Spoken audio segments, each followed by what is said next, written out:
Thumbs up, and it's 1 o'clock, so I'm going to call the meeting to order.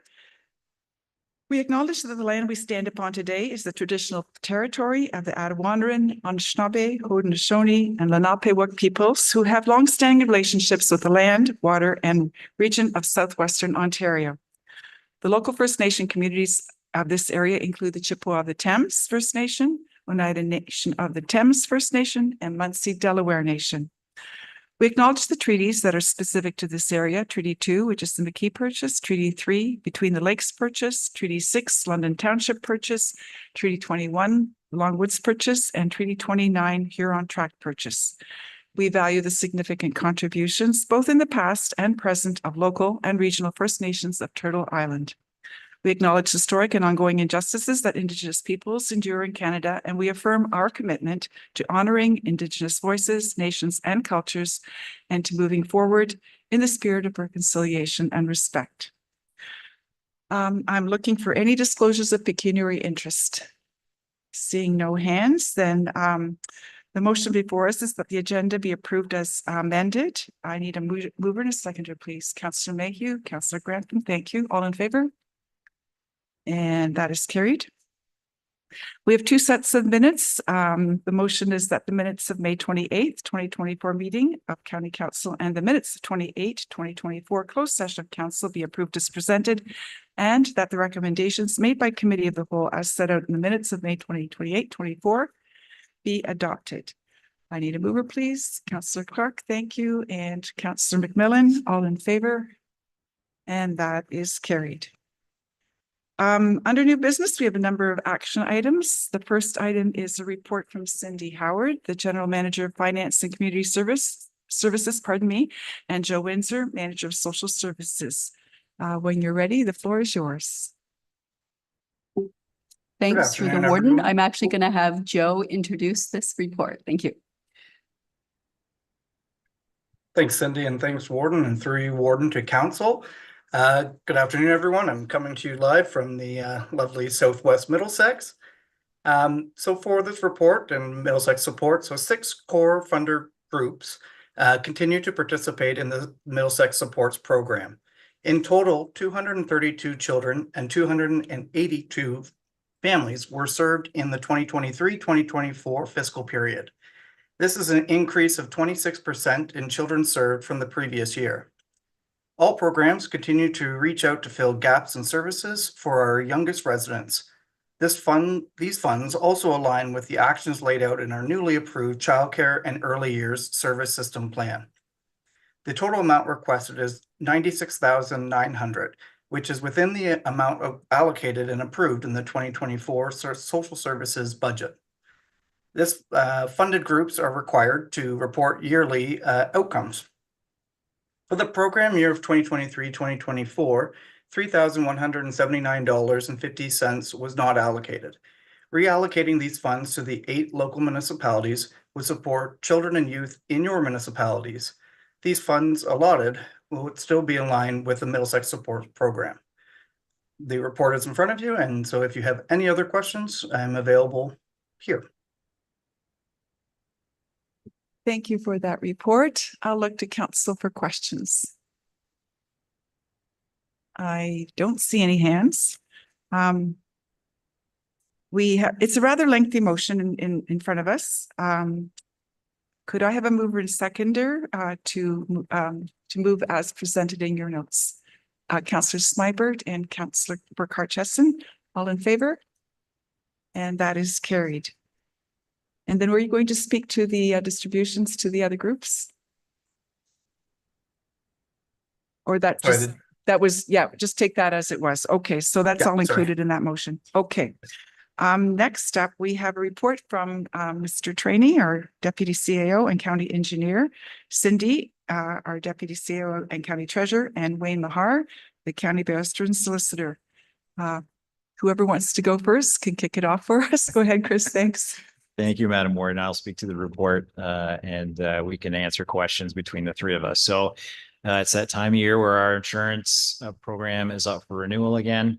And I just want to make a small correction to the report, which may explain why there's quite a jump between what's listed as 2021, 2022, and 2022, 2023.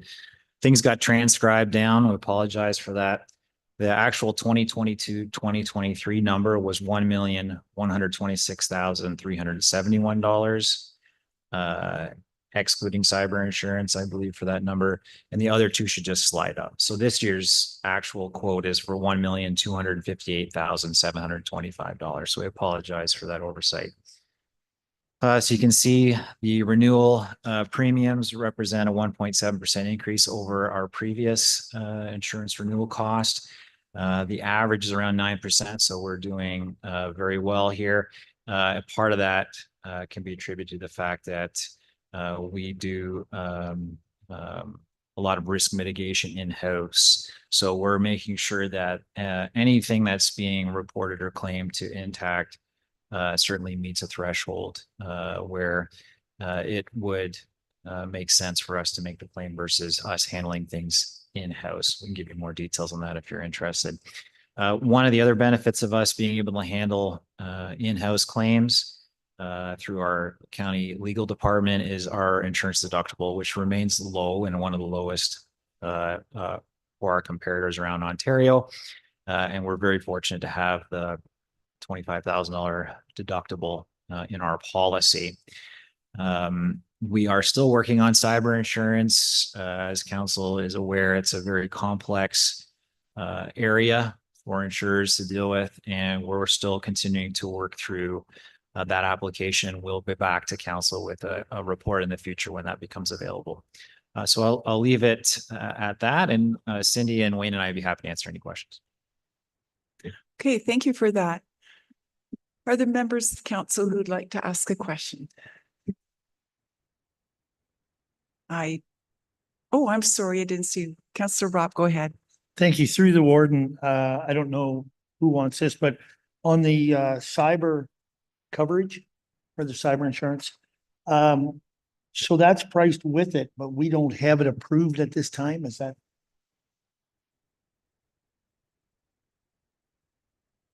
Oh, maybe there we go. Sorry, through the warden to Councillor Rob. It's not included in the quote. We haven't had it included in our quote for a number of years, simply due to the complexities to deal with cyber insurance. Chris Bailey, Director IT, could likely speak to more specifics about the challenges around cyber insurance, but it's quite a lengthy application process for us to go through. The level of detail and some of the internal measures that we have to provide even to qualify have been challenging, but from what I understand, we're getting fairly close, but I would defer to Chris to provide more input. Thank you. Through the warden to Councillor Rob. Yeah, we are actually just received the new application yesterday, working through it now, and I hope to have a report with the total amount and the quote from Intact for the next council meeting in July. Just to follow up, if I may. Go ahead. Thank you, Chris. So this here number that we have here now is not the current number that it'll cost. Like, what's the estimate? What do you think that cyber insurance will be for the county? Through the warden to Councillor Rob, last I spoke with Intact, they gave me a broad estimate, so we can't hold them to this number. They said around $80,000. Okay, thank you. Is there anyone else? Nobody, then, pardon me, there is a motion before us that the proposed 2024-25 insurance program is submitted by Intact Public Entities with a premium of $1.258725 million for 12 months plus applicable taxes to June 30th, 2025 be approved. Councillor Rob and Councillor Smybert, thank you. All in favor? And that is carried. Moving on to inquiries. Councillor Burkhart-Jessen. Thank you. And through the warden, I think this question would be for Cindy. I'm just wondering if we could have maybe a brief update on our community transit program. I know that the third route has been running for a bit of time, and just wondered if you had any information on that route and the success that we might be seeing. Thanks. Through the warden to Councillor Burkhart-Jessen. Thanks very much for the question. A great question and very timely. So we do have a couple updates that I'd like to provide to council. So first of all, Middlesex County Connect will be updating Route 3, which is our new route from Dorchester to London to St. Thomas. And we're going to be including a stop at Amazon. We always had that in our mind that we might be doing that, but we wanted to see how the route was running capacity. So we are able to add that route, and it will be added on the schedule launch is August 6, 2024. So we're very excited to announce that today. And around that time, you'll also see media coverage, and we'll be reaching out to the other partners in that route to let them know as well. So I also want to give a couple other highlights if I can at this time. So we've identified some flexibility in our Route 2 schedule. So we've adjusted it only by about 5 minutes, but we'll be letting the public know about that as well. We're able to fit it in. It works a little bit better for our riders for that route. So we're really excited about that. The other thing I wanted to know that in regards to these upcoming changes, I mentioned social media, but we're also looking at a plan to distribute to all of the residents of Middlesex County, letting them know about the routes. As you are well aware that we have a number of individuals that take that route that are going to post-secondary. So we really want to update them early about some of the changes that we're making. So we have that in the works too for August. And then lastly, I'll let you know about how the routes are doing. So I can tell you that Route 1, our average monthly boarding is about 118 since January of 2024. Our Route 2, we have average monthly boardings of about 327. And very excited, our new Route 3, for the month of May, we had 651 boardings. So it's doing very well. So we're very excited at this time about our community transportation. And we continue to do our social media and talking to our neighbors about how we can improve the service. Happy to answer any other questions. Thank you for that update. That is exciting news. Go ahead, Councillor. Ask the question. Yeah, just a quick follow-up, if you don't mind, Warden. Thank you very much for that, Cindy. And I like the idea of communicating with all the residents across the county as to the routes that we have and the changes that are being made.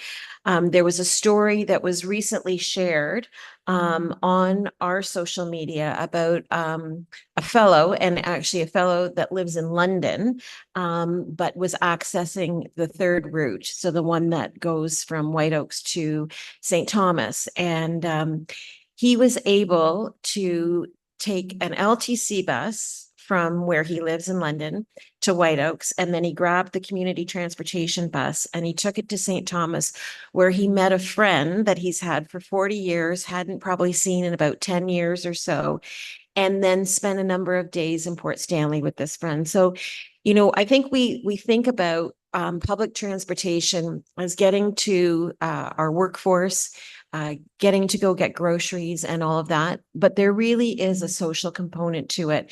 And these routes are opening up different avenues and different ways that people can interact with people that maybe they haven't been able to. So I'm really excited about the changes and the success that we're seeing. And, you know, we'll just continue the advocacy to make sure that these routes or our public transportation in Middlesex County can continue in some form or fashion. And thank you for those comments. The needs are many and varied, and we're getting more and more evidence every day of why and how people want to use transit. So I think advocacy is very important for us going forward. We'll have opportunities soon. Okay, is there anyone else that would like to comment on anything? I don't see any hands. There are no councillors' comments. Other business? I don't see hands. Very well, then we need to move into the committee of the whole. The motion is that we convene as committee of the whole at 1:14 p.m. Councillor Smyberg and Councillor Clark, thank you. All in favor?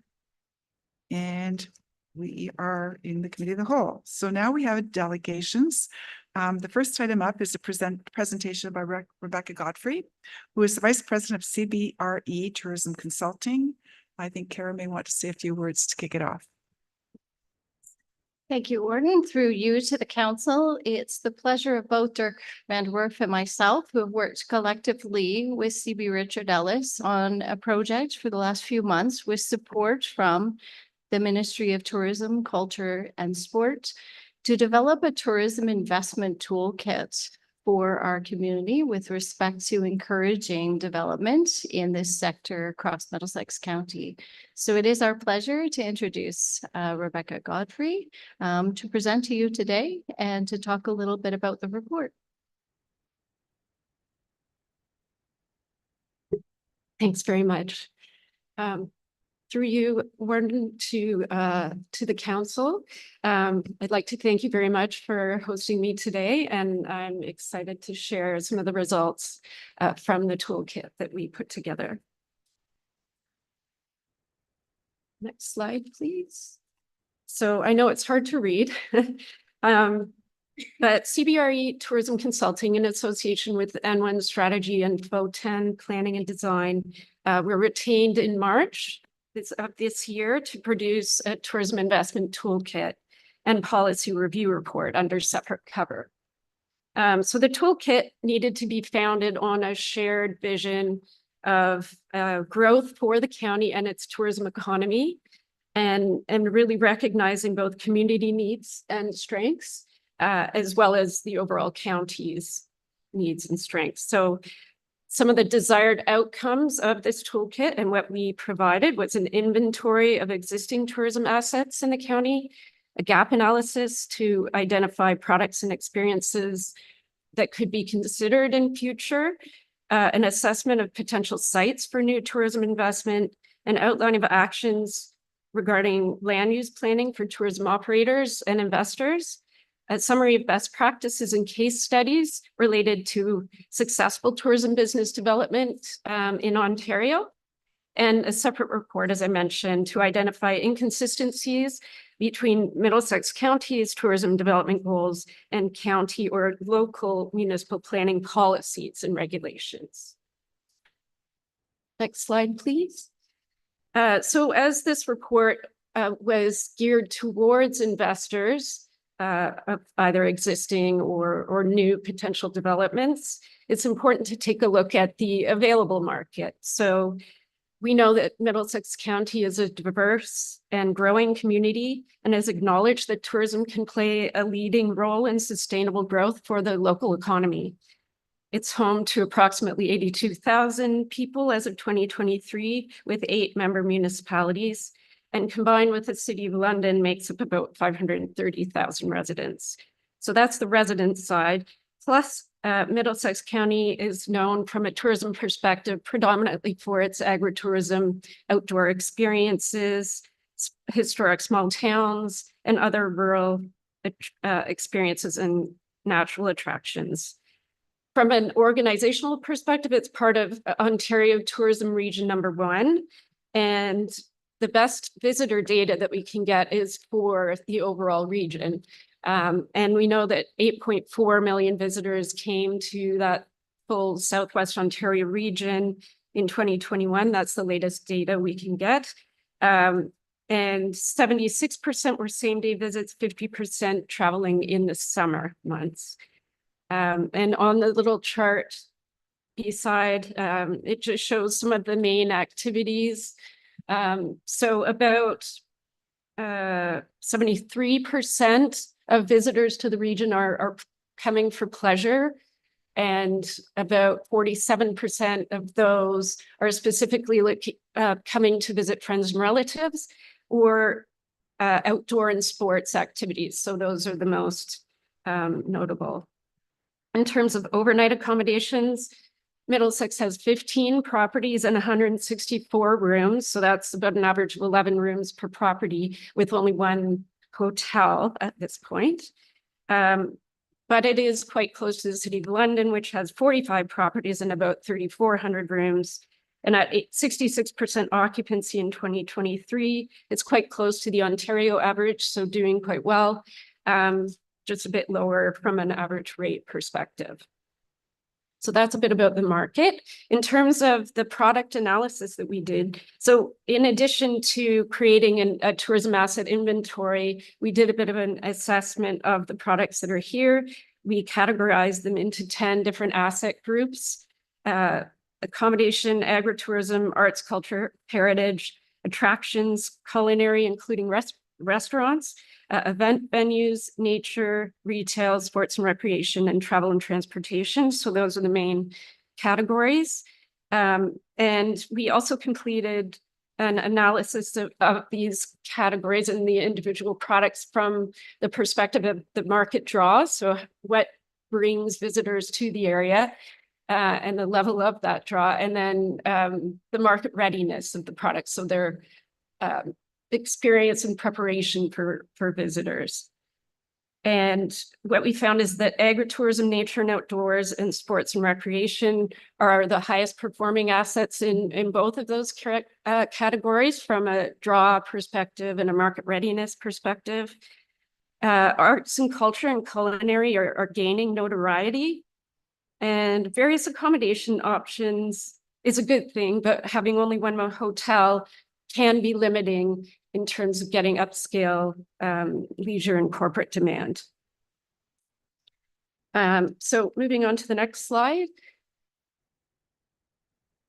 Our next step was to host several focus groups. So we hosted one with local business operators and developers, and one with municipal planners and staff.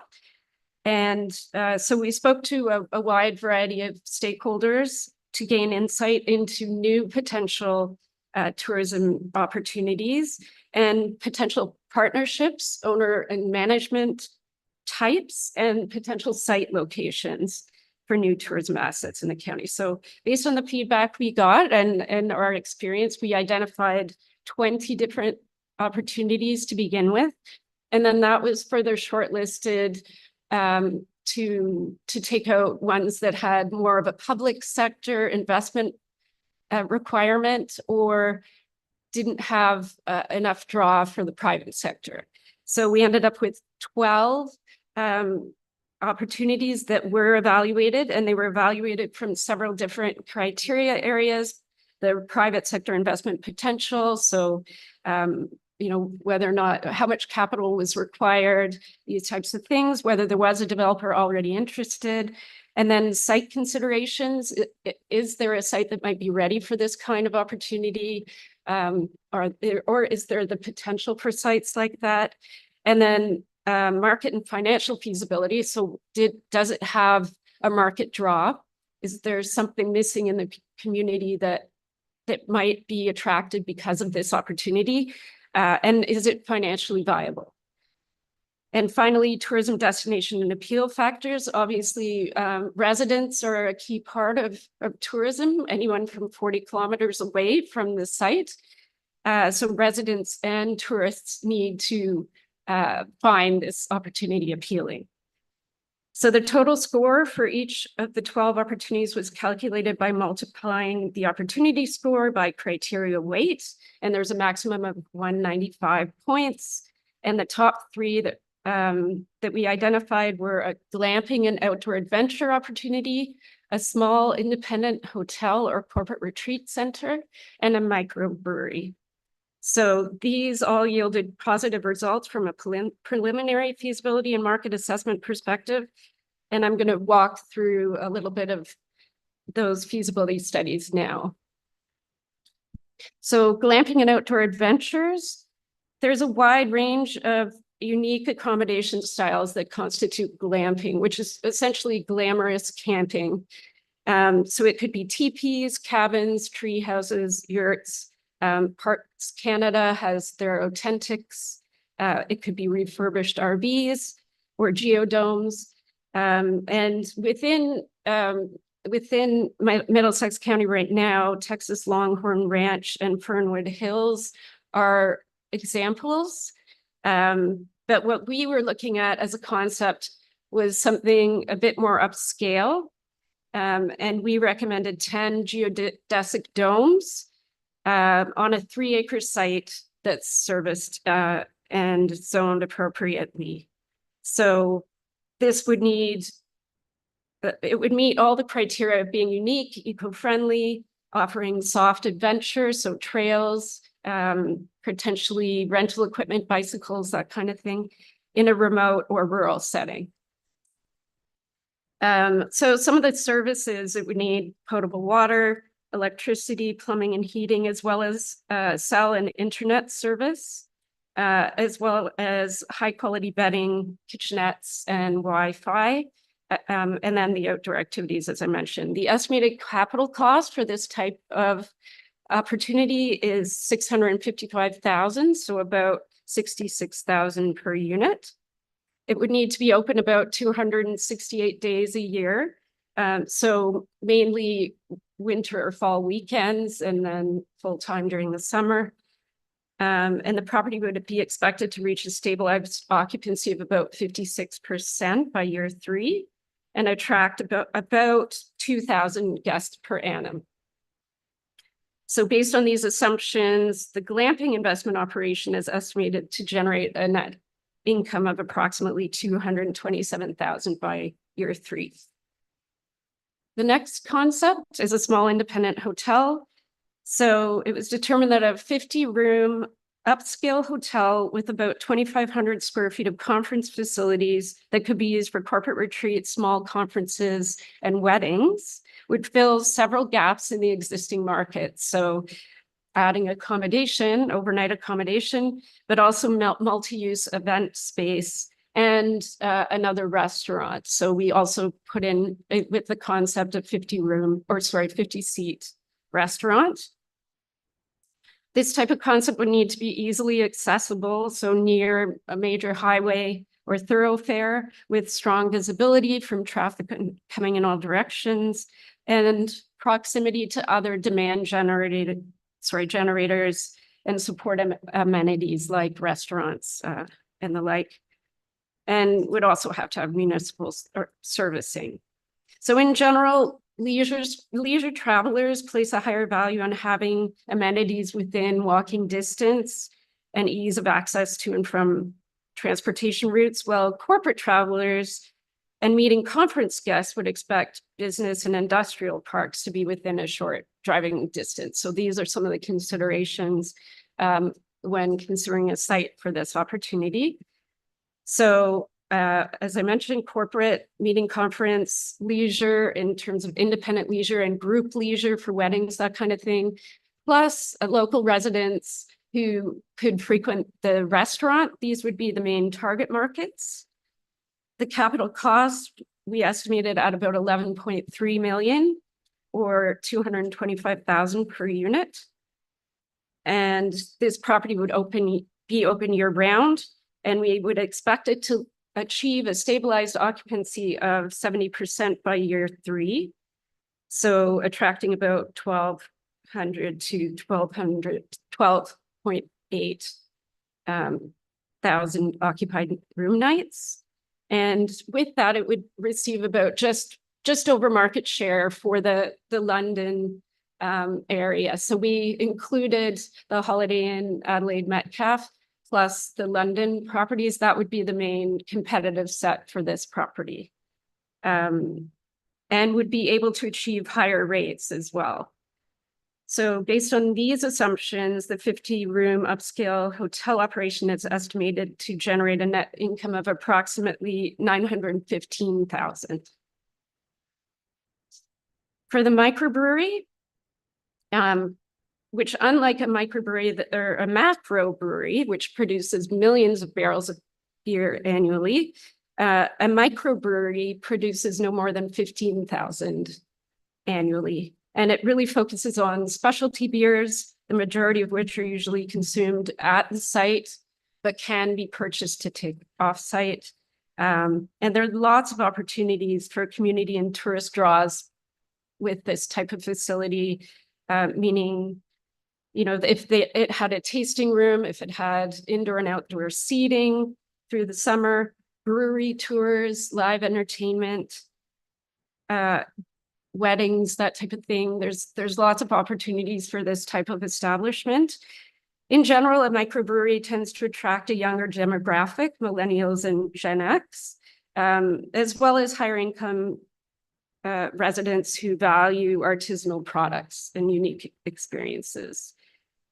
So the capital cost for this type of investment would be about 900,000. It could range up to 2 million, but from our estimation for this particular concept, which would include a microbrewery with a small retail area and a 20-seat tap room, and a potential partnership with a local restaurant to offer light food service, that would range more in the 900,000 range. And for this investment to work, it would need to be open year-round, generating more than 66,000 covers by year 3. So that would be about an 82% occupancy rate, and also generating revenue from takeout sales. So with a 20-room or seat tap room, it's estimated to generate a net income of about 380,000 by year 3. So as I mentioned, we looked at several sites.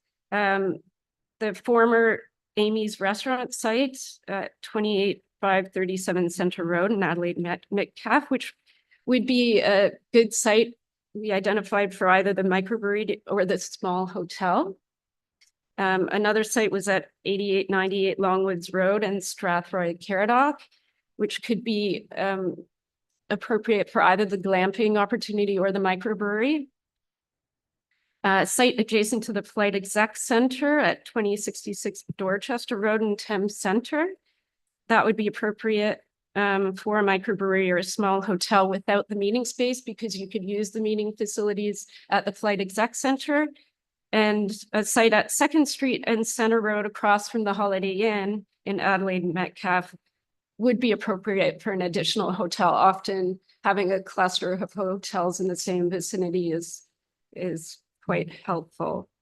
So we also provided some best practices in the report for each of the 3 and key contacts, tools, and resources for investors to access through Middlesex County.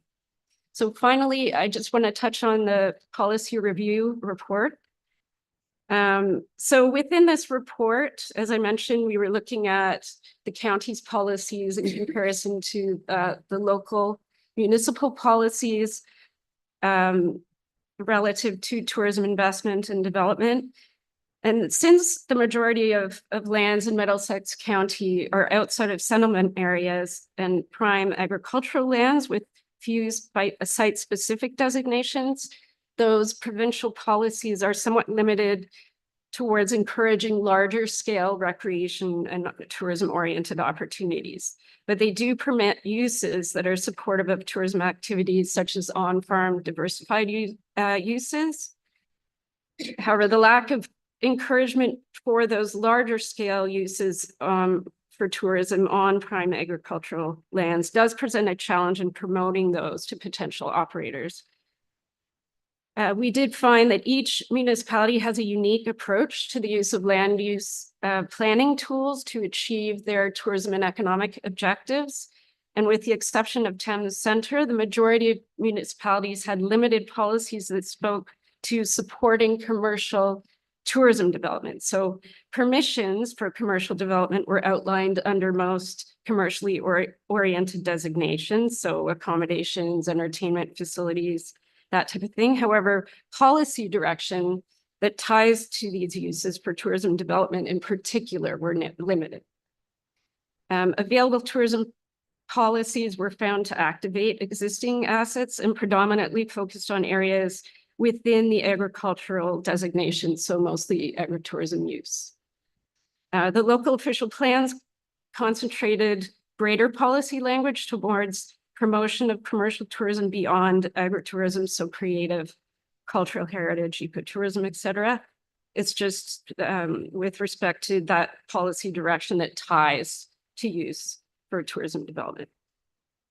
And as we noted, it may be that some local municipalities haven't developed more robust tourism and agritourism policies from their planning framework because they recognize the county's Department of Economic Development and Tourism as the county-wide destination marketing organization. So they may put more staff resources towards planning as opposed to tourism and economic development. So that's it for my presentation. Thank you very much. I'm happy to answer any questions you may have. Thank you, Ms. Godfrey. Appreciate the all of the information and data. I will look to council then to ask questions on that report. Yes, go ahead, Councillor Burkhart-Jessen. Thank you, and through the warden, excellent report. Thank you very much. It certainly, I think, highlights, the untapped potential for our municipality, and could be very exciting. I guess my question is more around maybe the report findings and specifically speaking to the relationship with the local municipalities. So what is the next step from this as to, is it just going, I know Kara meets with our economic development representatives from the local municipalities. Is it going to be presented to them? Are there going to be recommendations as to how at the local level, we can support perhaps what this report is suggesting, or, how to do better? Well, through your warden to Councillor Burkhart-Jessen, I appreciate the question. This is definitely the start of something, and we really appreciate the work of CB Richard Ellis to get us to this point. At this point, we will be releasing the documents both publicly in terms of the investment toolkit for interested investment. We are also releasing that document to the ministry, and we'll be working with the ministry, and have already received a request to present to the ministry, but also to join the ministry in a new venture that they have taken on recently, which is a bit of a dragon's den approach where they bring in tourist investment, and we will be able to be one of the ones presenting the findings of this. This is the piece that, of course, is for public information and will be shared with the local municipalities in context of opportunity and how they as well can share that with their communities. The other side of this, of course, is the policy review, which will remain somewhat in internal documents, and my colleague Dirk and I will be working together on that. Dirk, do you want to speak perhaps to council about the rolling out of that? Thank you, through the warden.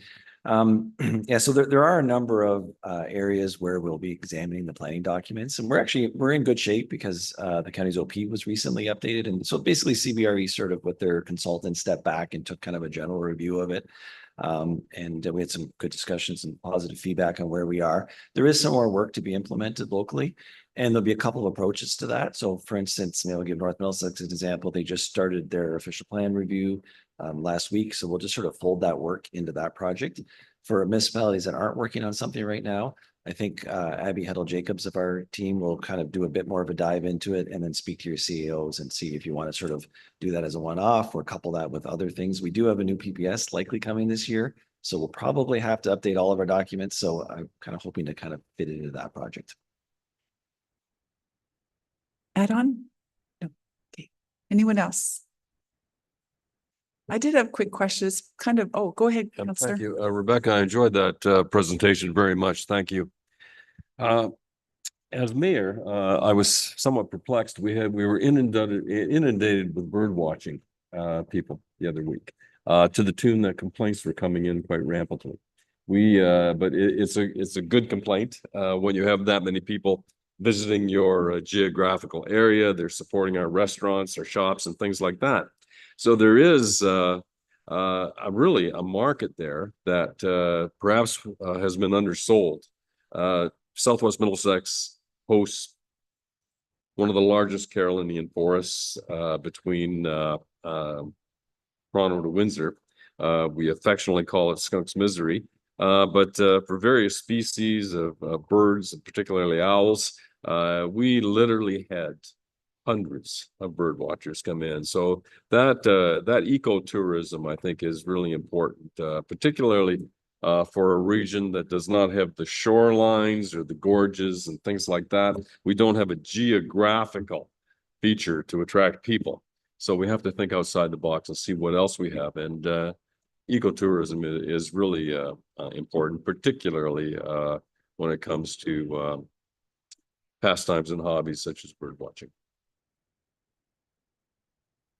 Through you, Warden, to you, Mr. Mayor, thank you very much for that feedback. Certainly bird watching, we know for Region 1, so all of Southwestern Ontario, going down to Pelee Island, all very important. And that glamping and outdoor adventure opportunity that we assessed could very well have a strong focus on bird watching and attracting bird watchers through the activities that it offers. So maybe they have a special kind of, binoculars and things like that or from a food and beverage perspective, starting to track behaviors of bird watchers and trying to attract them. So I think that's a really good point. And yes, although you may not have one specific geographical feature, that combination of outdoor experiences, rural experiences, small historic rural towns, and of course the sport tourism, all of those things make you unique. So I think there's a lot of great opportunity for this county. Is there anyone else?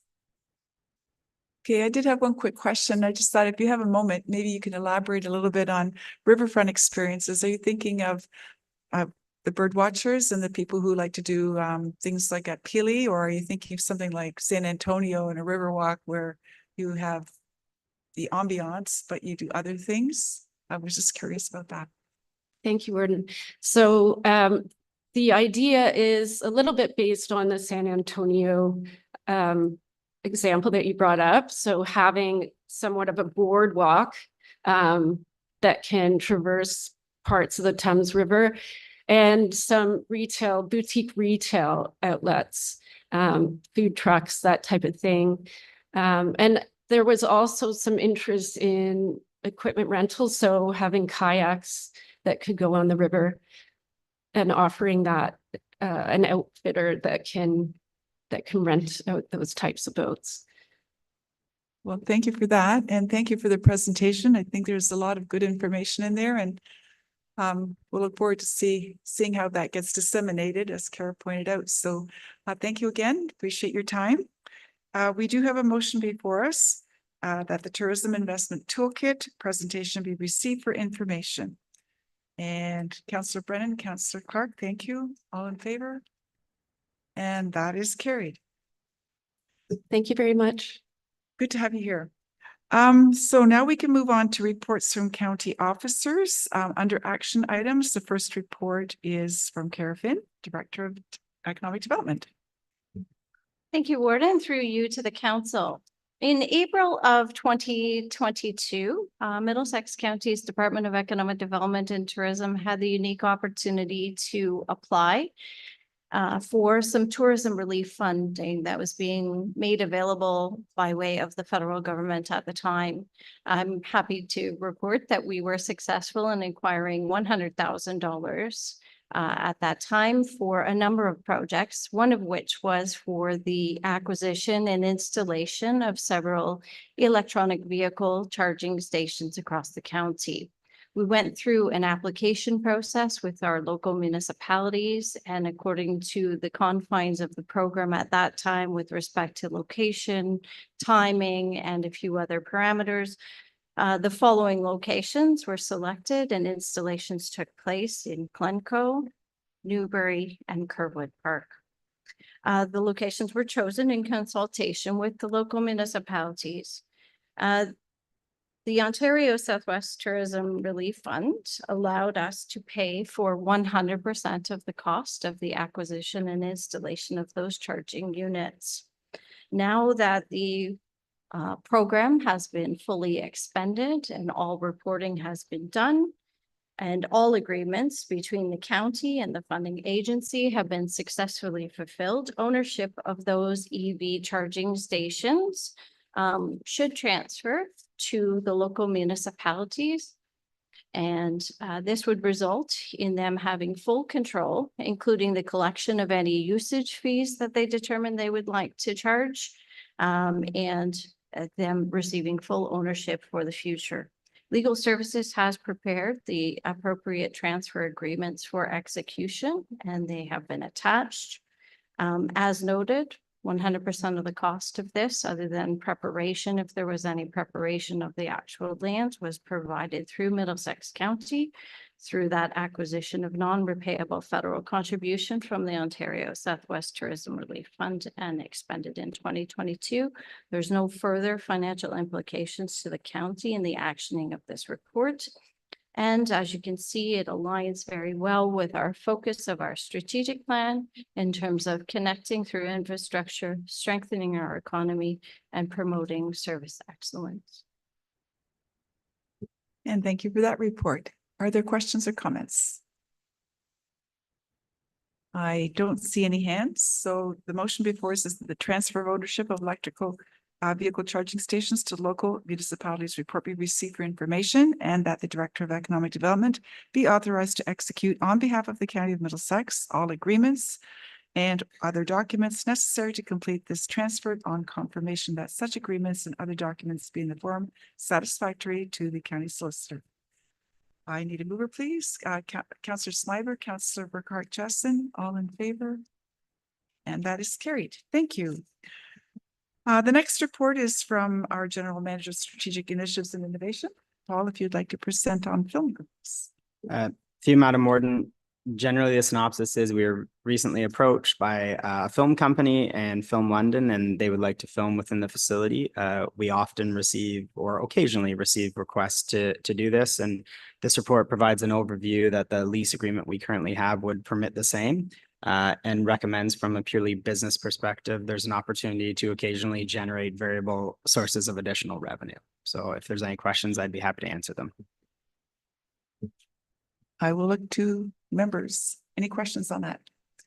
Yes, go ahead, Councillor Brennan. Thank you, Madam Warden, to Paul. So the rental of this, are we able to do this, or is this York Development that has to give the okay for this? Through you, Madam Warden, our lease provisions would permit us to sublease to film companies. Some requests have came through the landlord and been provided to Middlesex County for our consideration. So it would be something we would be able to do directly.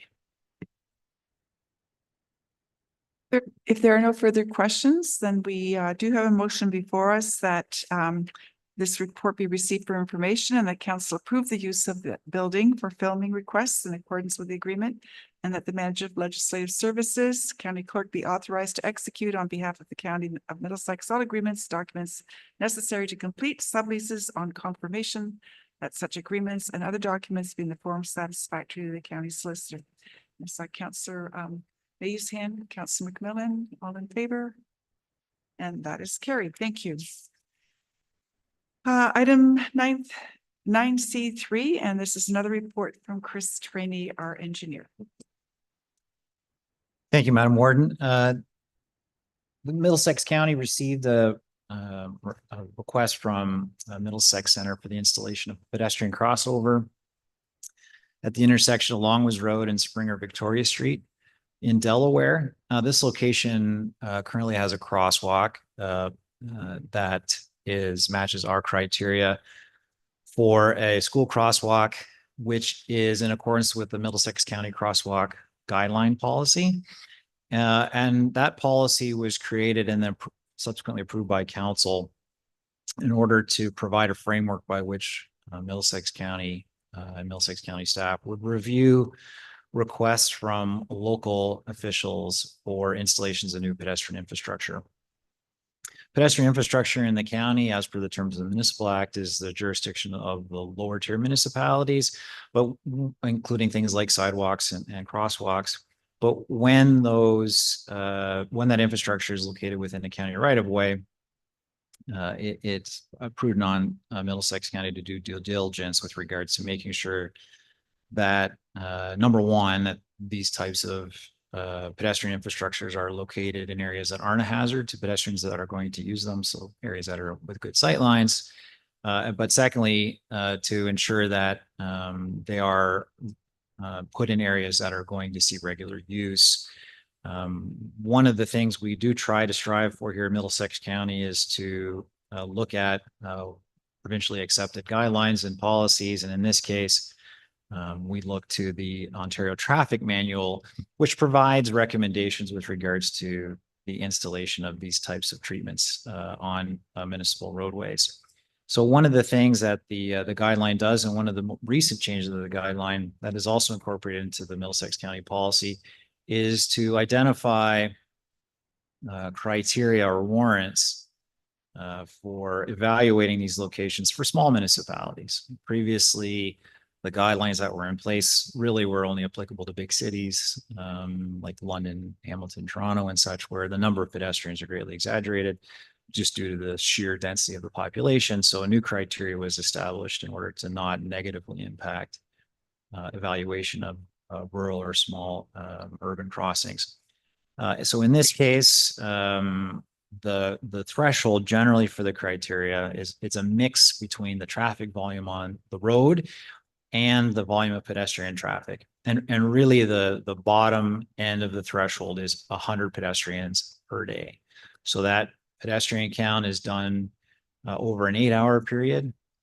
It's done during good weather conditions and always done during normal sort of background operations. So during the school year, obviously. So we're trying to encapsulate sort of regular crossing use by pedestrians.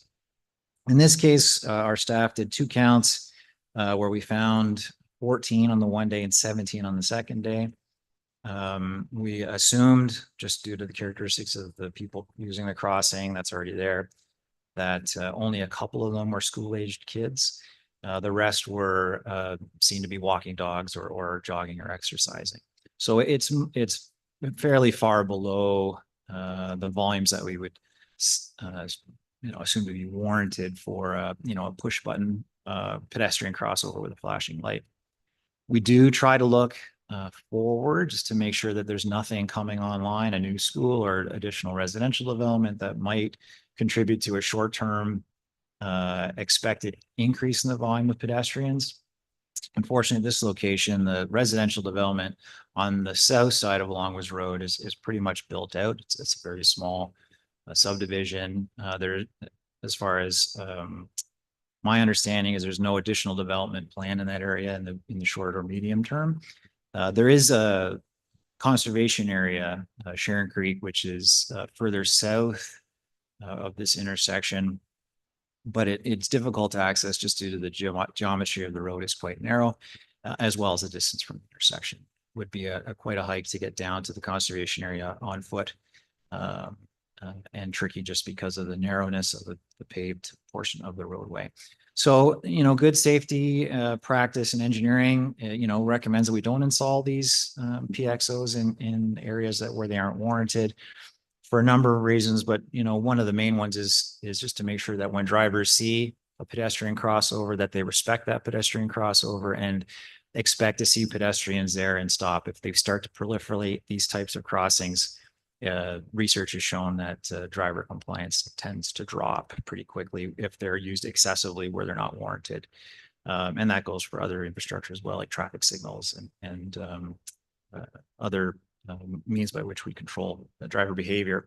So at this point, not to say that we don't recommend it at all, but we don't recommend it at this point in time, just simply because the criteria the guidelines that are presented in the province of Ontario, the use of this crossing falls well short of what's recommended before considering those types of pedestrian crossovers. So I'll leave it at that, and I'll certainly be happy to answer any questions. Okay, thank you for the report. I'll look to council members. I'll start with you, Councillor Rob. Thank you. Through the ward, excuse me, through the warden to Chris. You said there's already an existing crosswalk. So what is the signage for that? Yeah, through the warden and Councillor Rob, that would be our the enhanced school type crossing. So they're the chartreuse or the fluorescent yellow signs. So there's signs at the crossing, there's line painting on the road, and there's advanced warning in both directions, again, of that chartreuse or fluorescent yellow variety to warn drivers that it's an area where people may be crossing the county road. Okay, thank you. Just to follow up, if I may, we did similar to that on a main street in another town, and we didn't have lights on it and stuff, and it really was a hazard. We did take it out because it wasn't like we should have either done it, I believe, with the lights and then we got rid of it. And I think we did that before we had an accident. So I really believe if you have a crosswalk, you either have the crosswalk with the lighting and the proper safety to it, or not have one at all. That's my own.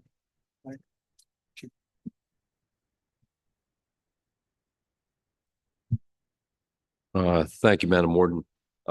Chris, we enjoyed the establishment of a school crossing there, and we as a municipality pay for a crossing guard, so they are safe in the respect that during the school crossings there is an attendant on duty. Yeah. Councillor Brennan. Yes, I think Middlesex Center's point on this was that we wanted a safe crossing across a fairly busy highway to make our Delaware community more accessible for the whole community to get to things. Yes, on the council, we're only 14 and 19 people wishing to cross the road, but I think that is because they don't feel safe crossing that road with the traffic and the highway. I think more stringent, proper crosswalk with lights will make a huge difference and allow more people to cross at that point. Middlesex Center has made the point that they're willing to foot the cost and sign agreements for all liability for putting this in. So it's Middlesex Center's wish that we be allowed to go ahead with this at our expense and our liability to make it safer for our residents and our community and make it more accessible to everyone. So with that in mind, I would be prepared to make a motion that this council accept Middlesex Center's proposal to put the crosswalk in at their expense and they assume all liability. I put that motion on the floor. Someone second it for further discussion. Councillor Grantham. Okay, thank you.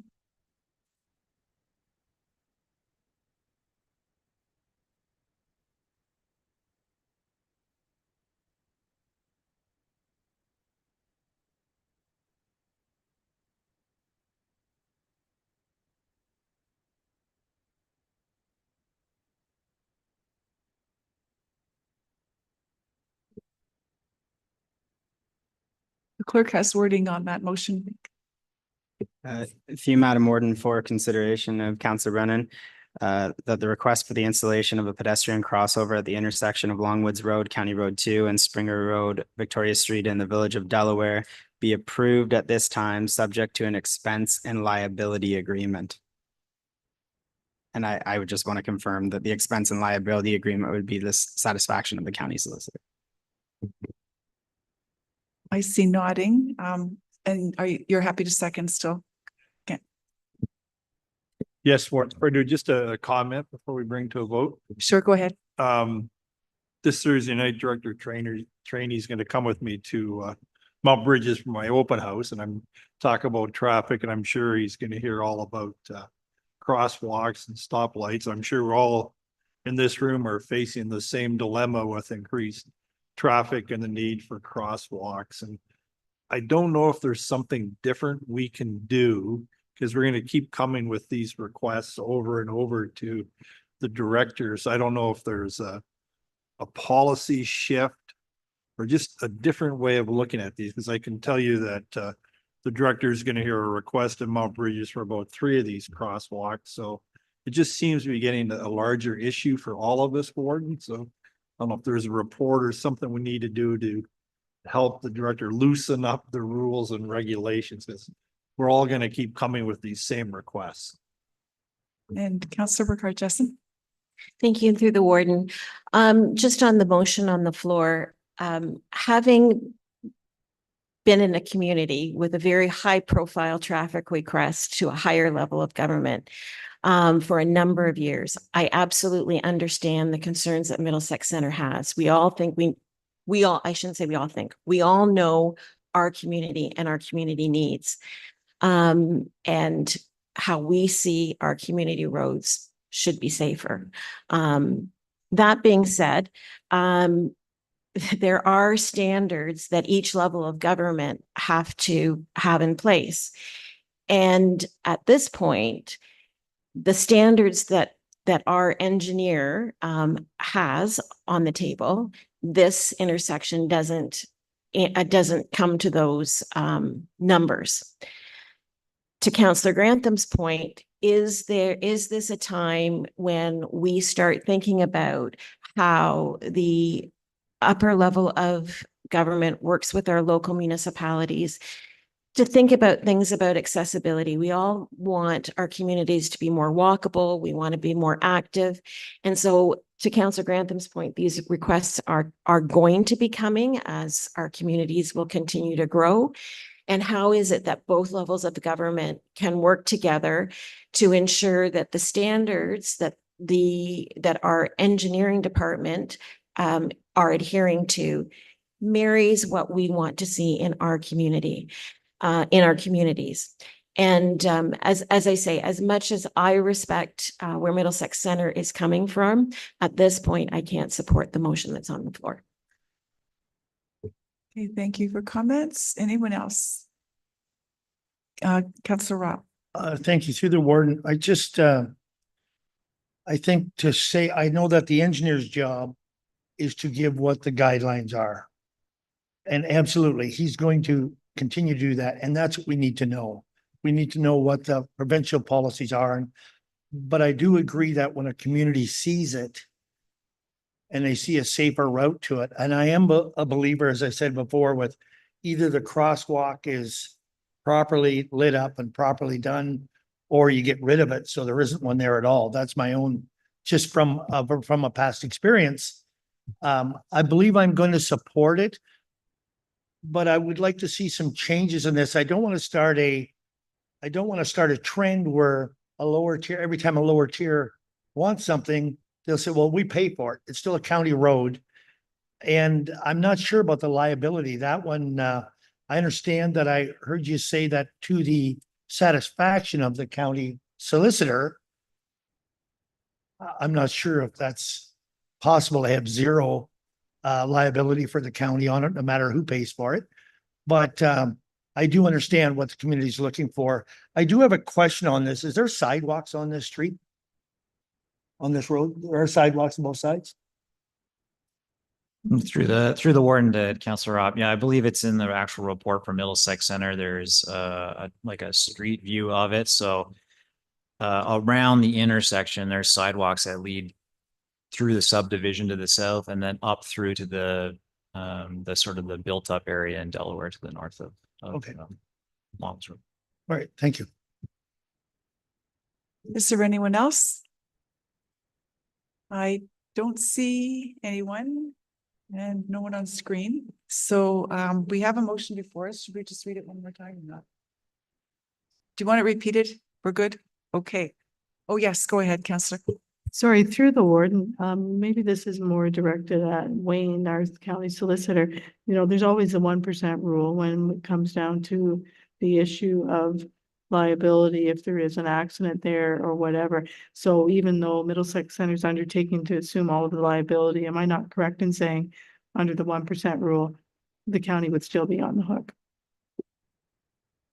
Through you, Madam Warden, to the councillor, it is a concern. It's something that when I get it, I'd like to evaluate it to see if the liability can be covered off, because as you're pointing out, that may not always be able to be done. Like even if the lower tier were to give an indemnity, that may not be good enough to eliminate a liability risk to the county. So I'd certainly like to see the proposal, see the request if that's how it goes, and then give the county an opinion as to whether we can adequately cover the risk or not.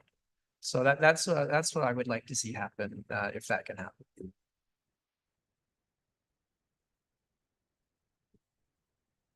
If everyone's clear, and Councilor McGuire, you're still there. Okay, so in that case, if everyone's good with everything, then I'll call the vote. All of those who are in favor?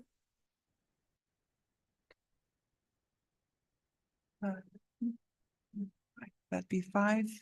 And opposed? And that is carried. Okay, thank you for that discussion, everyone. We can move on now to correspondence and information items. The payables are 9D1 through 9D10. Anything on those? And anything on the correspondence pieces? Yes, Councilor Burkhart-Jessen. Thank you, Warden. I just wanted to highlight 9.D.22. And it was just the kind of the Coles Notes version of the debrief summary that the MLHU put together with our county as well as our local emergency control groups. I sat in on the debrief in Warden DeViet's absence. And Chris Trainey was on that call with me. It was very informative.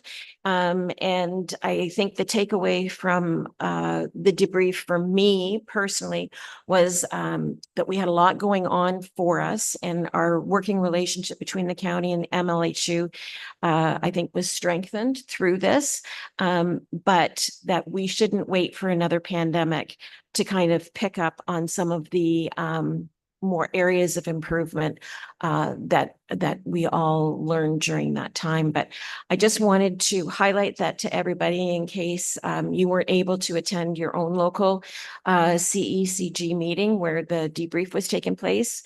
Certainly the health unit was very high profile during that time, and they learned a lot. And I think you know, they're better equipped should we find ourselves in a similar situation. And I just wanted to thank them for participating in that debrief program and for bringing the county along with that, because I think it was very informative for everyone. And thank you for those comments. Is there anyone else? Seeing no hands, then the motion before us is that items 9D1 through 9D24 be received for information. Could I have a mover, please? And a seconder. Councillor Burkhart-Jessen and Councillor Smybert, all in favor? And that is carried. Okay, the motion before us now is that the committee of the whole convene in closed session at 2:07. If I could have a mover and a seconder, please. Oh, sorry, Councillor McMillan and Councillor